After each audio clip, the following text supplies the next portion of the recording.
Halo, assalamualaikum guys. Kapan sih terakhir teman-teman disuntik? Duh, agak meler nih. Hari ini saya mau disuntik setelah sekian lama nggak disuntik. Suntik vaksin. Teman-teman tahu nggak vaksin itu apa?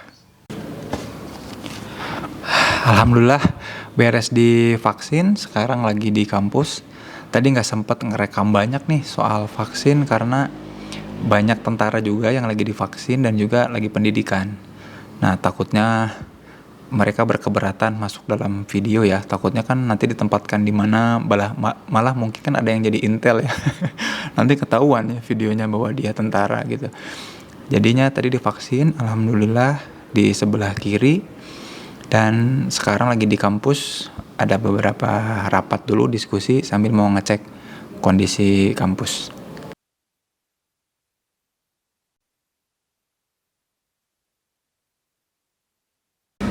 Saatnya kita pulang. Ini nemtek waktu nemtek Unjani. Ya, ciao.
Oke, assalamualaikum. Kita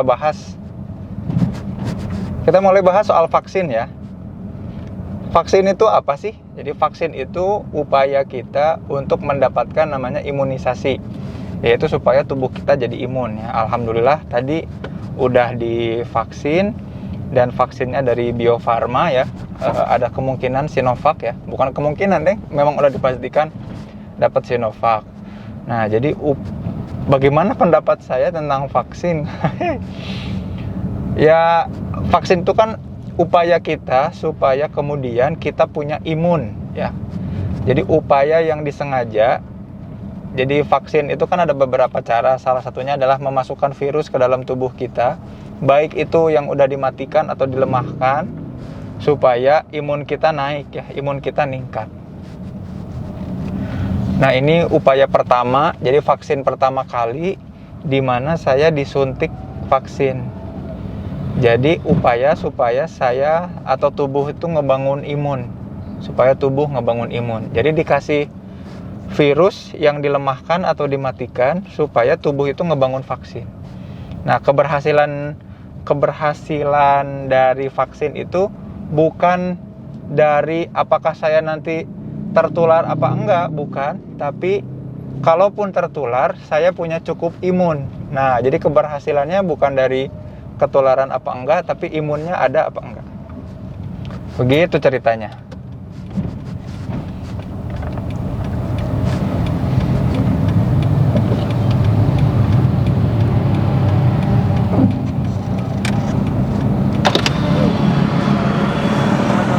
Ya.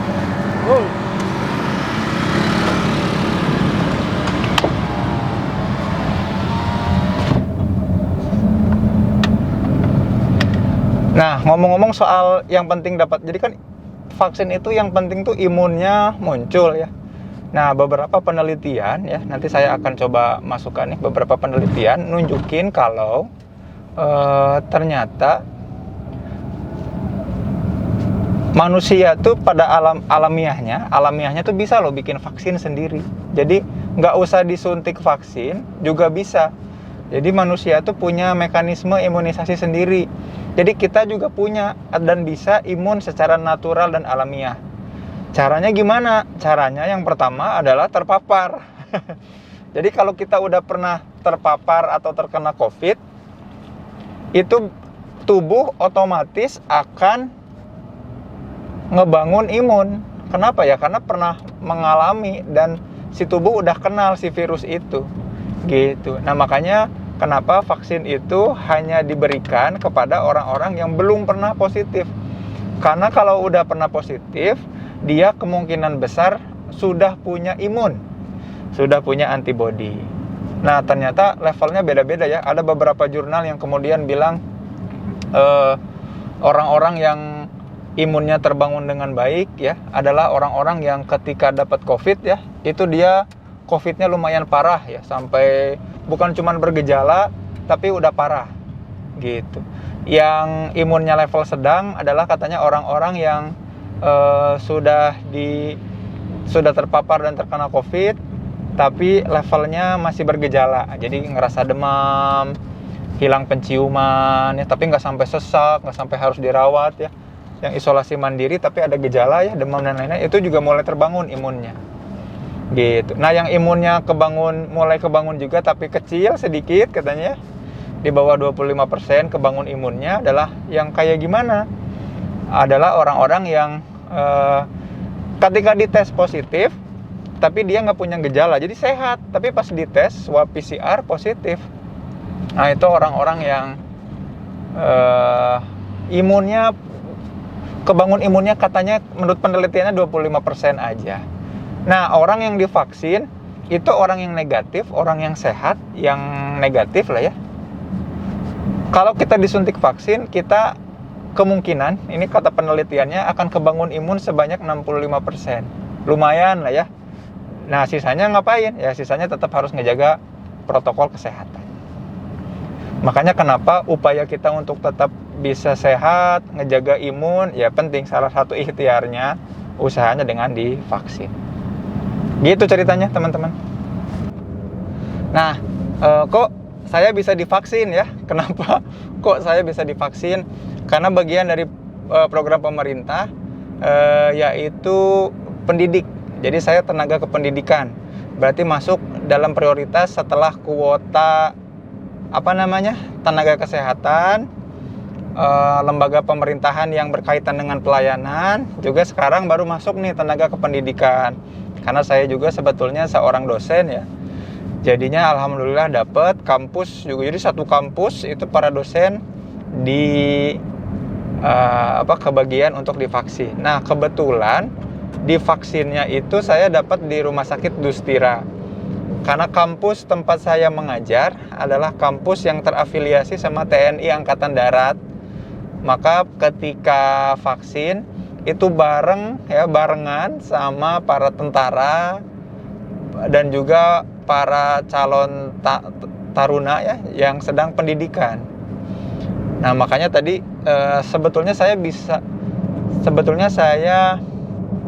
tadinya mau merekam aktivitas vaksin itu seperti apa aja, tapi karena kemudian tadi diminta untuk tidak merekam karena banyak di antara orang-orang yang ikut vaksin kemudian dididik untuk menjadi dalam area-area yang konfidensial. Mungkin nanti bakalan ditempatkan di tempat-tempat yang sesuatu lah ya, yang mungkin bisa membahayakan kalau kelihatan di rekaman. Makanya saya memilih untuk tidak merekam. Nah, prosesnya gimana nih supaya dapat vaksin ya? Satu, kalau udah dapat prioritas bahwa kita termasuk orang-orang yang dapat prioritas ya, kan berarti sekarang itu yang diprioritaskan adalah lansia dan tenaga kependidikan. Ya, kenapa tenaga kependidikan? Supaya belajar sudah bisa lagi nanti tatap muka, bisa offline. Soalnya pasar udah bisa offline sekarang ya. Orang-orang kerja juga udah offline. Masa sekolah belum offline ya, kan kasihan. Orang diminta untuk berdagang, berniaga, bekerja tapi tidak terdidik, kan kasihan ya. Makanya pendidikan juga perlu jadi prioritas mestinya. Maka saya setuju kenapa supaya segera lah ya bisa offline lagi, supaya mendidik manusia-manusia beradab itu bisa dilanjutkan. Kalau enggak bahaya kalau ketemunya online terus ya gitu. Nah, apa yang perlu dilakukan supaya bisa divaksin sih daftar ya. Yang terpenting sih nama dan KTP ya. Nama KTP. Jadi pertama kali datang itu, waktu itu dicek apakah terdaftar sebagai orang yang memang diprioritaskan untuk mendapat vaksin waktu itu. Tadi itu udah di loket pertama. Kemudian masuk ke loket kedua, yaitu ngisi inform konsen, surat pernyataan bersedia divaksin beserta menyatakan kesadaran bahwa divaksin itu ada resiko-resikonya gitu ya. Jadi secara sadar vaksinnya, bukan karena dipaksa kan ya, ada surat kesediaan. Itu di loket 2. Di loket 3 dicek suhu tubuh, tensi darah dan lain-lain. Loket keempat di screening oleh dokter tentang riwayat penyakit ya, apakah HIV, kanker, paru-paru, jantung, diabetes, pokoknya yang kemungkinan bisa jadi komorbid, yang kalau dikhawatirkan vaksin itu kemudian nanti punya efek samping, ya mudah-mudahan enggak ya. Itu di screening di loket berapa tadi? 4 ya. Di 5 langsung disuntik ya, saya disuntik di sebelah kiri. Nah, ketika disuntik rasanya lumayan ya, agak ada pegal yang menjalar ya. Ini masih sampai sekarang masih kerasa pegal dan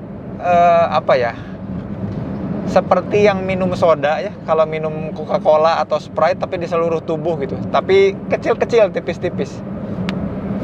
Badan udah mulai pegel-pegel dan lemes nih ya. Makanya ini nyetir di jalan tol pun agak santai lah, nggak usah buru-buru lah ya, sambil bikin konten juga kan lumayan. Jadinya kayak gitu ya, disuntik. Abis disuntik di loket terakhir kemudian kita dikasih kertas atau surat dari Bio Farma ya, bahwa dan dokternya yang bertanggung jawab untuk memvaksin, yang menyatakan bahwa kita sudah selesai divaksinasi gitu, alhamdulillah. Tapi setelah keluar dari tempat vaksin pun kita nggak tiba-tiba beres ya, jadi setengah jam tuh nunggu di sana. Jadi sambil nunggu surat itu diberikan, kita juga sambil diobservasi selama setengah jam ya. Setelah disuntik, diobservasi setengah jam, ada hal-hal yang kerasa nanti bisa lapor. Tapi alhamdulillah saya tadi udah setengah jam nunggu aman, dikasih suratnya, boleh pulang.